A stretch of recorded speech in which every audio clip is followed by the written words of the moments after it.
Hello and welcome to Frank's School on this 14th day of Advent. Today I'm going to do this in 2 or 3 shots. I need to because there's corrections to make.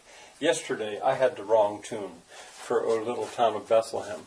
What happened was in the book I was reading, I think as I was teaching I was reading from this side. I should have been reading from this side.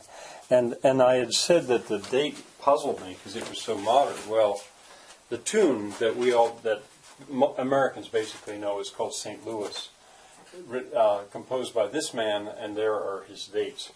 The other thing I wanted to suggest about O Little Town of Bethlehem is I think I had the verse form wrong. I think it actually is not internal rhyme. This is end rhyme. It's better to show it like this: 3 3 2 2 3 3. It's actually like a limerick. There once was a da da da da da da da da da da da da da da da. That would be a limerick, which is odd. But anyway, that would explain this consistent rhyme right there. All right, now on to the hymn or chorale I want to talk about today. So in the second shot, I'll be right back. I'm back. The chorale that I want to talk about today is known as Break Forth, O Beauteous, Heav'nly Light. It's the 29th one in this hymnal. Here it is. This is in the subsequent hymnals. They tended to leave Bach's harmonization out. I guess they figured it wasn't worth it. The congregations couldn't sing them. It's a translation from a very old poem.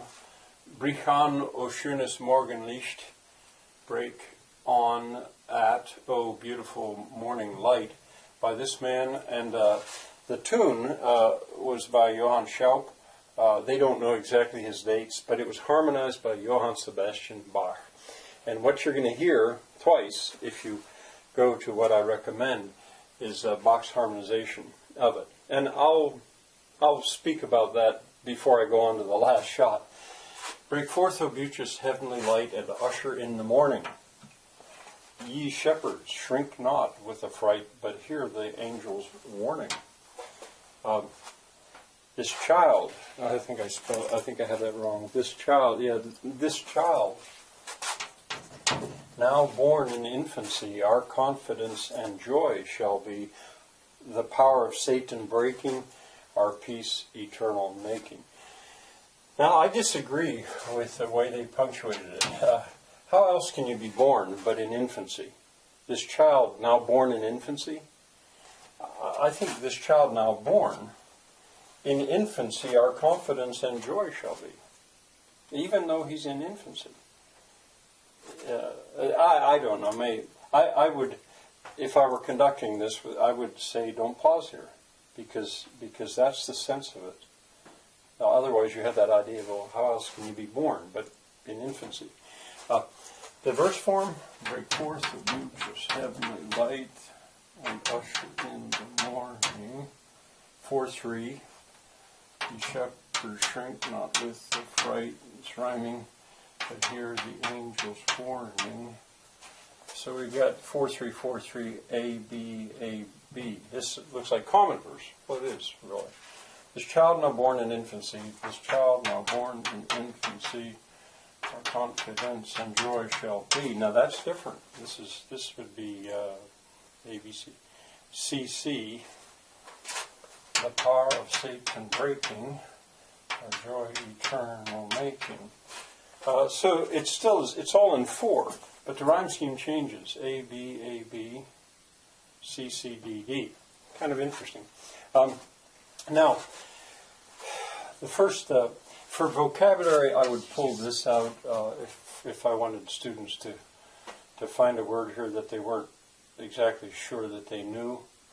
Beauteous, people don't say that much anymore. What's it mean to usher?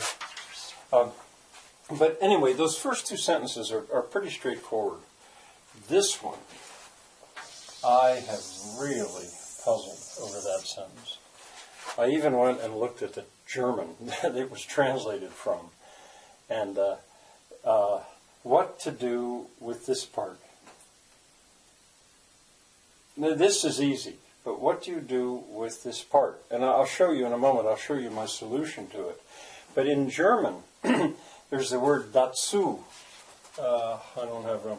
It would be go in here, dazu, which has the idea of thereby, or thereto.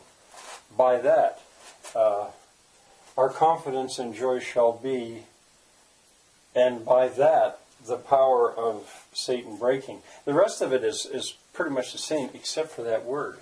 We don't really have, in English, we don't really have a way of saying that, but we still understand it. And so, since we understand what's being said, it seemed to me I should be able to diagram it. And I'll show you in the next shot. But before I do that, I want to tell you that I'm going to offer 2 links for you to hear this. I didn't have the ad hoc choir sing this. It would have been, they could have, but we would have had to work at it for a while. It's a Bach chorale, and they're not that easy to sing. Well, the one link, you'll get to hear it in English. A choir dressed up in a festive way, singing beautifully, and you'll hear it in English.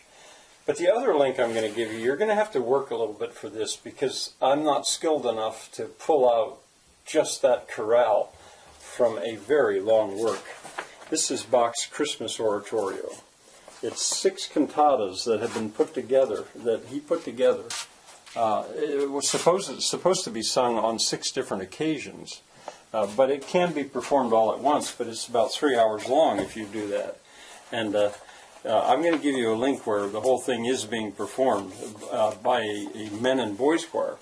And here's the chorale. If you go to the minute that I say, I think it's the 34th minute, you will hear that chorale. And I didn't say when to stop. So anyway, those 2, I highly recommend it. And I'll give in the description of this video down there. I'll give the information required for you to be able to find that. All right, now I'm going to show you what the best I can do with this in the next shot. I'm back. Here is a challenge. This is a challenge. There's what I think, the diagram. That's the analysis of this sentence, I think. If you want to pause, you can go ahead for it. I don't know if you'll get this one. You might not even agree. This is one that on that forum, usingenglish.com, I could easily see tremendous argument over this one. I hesitate to let them know that I'm working on this. Anyway, let me show you what I think. The child shall be our confidence and joy. This part is easy. The child shall be our, I put it here because it modifies both our confidence and the joy. This child, and it starts there, so I capitalize. This child, now born. I don't know why I have that. This child, now born. Oh wait, I know I have it. It's because born is a past participle, and this means this is now. When born, now born. And as I said before, I think in infancy it should go here. This child will do this in infancy, which makes it all the more amazing. In infancy, and this is a this is a symbol for a predicate nominative. This is a linking verb. Here's where it gets so tricky. The power of Satan breaking. Well, breaking. Here's what I do with it. Breaking, shall be breaking. The power of Satan. So here, shall be breaking. I don't know what else to do with this, because it's clear that the child will do the breaking. And it's just sort of a question of what do you do with this? Is this a present participle that's modifying child? I don't think. But there's no conjunction here.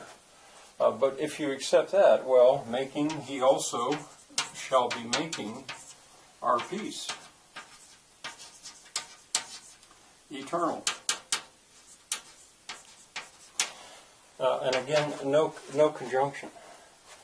This child now born in infancy shall be our confidence and joy, shall be breaking the power of Satan, shall be making our peace eternal. Here's my solution. That is a hard sentence, the diagram. Okay, well, we'll see you tomorrow.